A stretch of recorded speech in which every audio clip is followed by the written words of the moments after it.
You join me in 1930s New York, and I'm privileged today to be able to interview a top private investigator, Joe Pirelli. Joe, I'm really pleased to be able to meet you at last. I've heard so much about your work. Oh, thank you. Perhaps you can tell us a little bit about some of the cases you've been involved in. Well, certainly, yeah. There's certainly been some very high-profile ones recently. I suppose the one that's most infamous in this area is became known as the case of the dancing German aviator. Mm-hmm.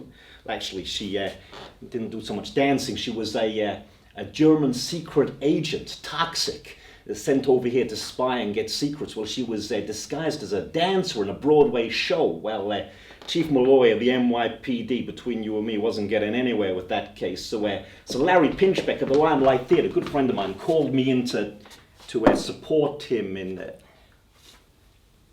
Yeah, thanks, Roxy. That's good, thanks. Thanks very much. That's very good. So that's Roxy Krasner, my assistant. Oh, right, okay. So it sounds like you've been involved in some very dangerous cases. You must have to keep yourself quite fit to be able to deal with this. Well, yes, I don't really get much of a chance to work out, but I'm just naturally like this. No, yes. Oh, you must keep yourself because it looks very good. Roxy looked at the reporter taking down the notes. The only inside story she was hungry for was Mr. Pirelli. And the only thing she wanted to take down were his Roxy!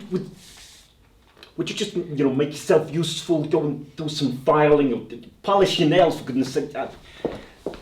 I'm sorry about that. She's got some nasty habits. She tends to talk to herself, thinks she's got an audience. She's been doing it for years. It's fine. They're lovely pants. Take it down whenever you like. Is that a gun?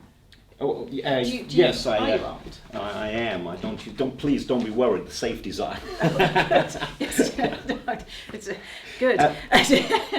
Sorry, just ignore it. Anyway, after that, I was called over to the Brooklyn Museum.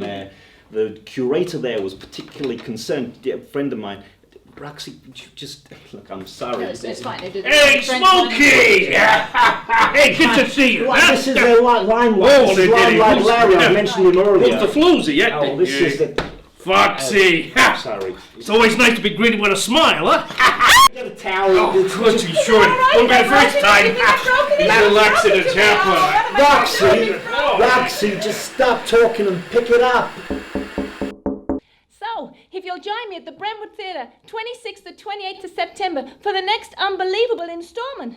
But in the meantime, it's me, Roxy Krasner, wishing you all a very good night. Good night. Good night. Night. Good night.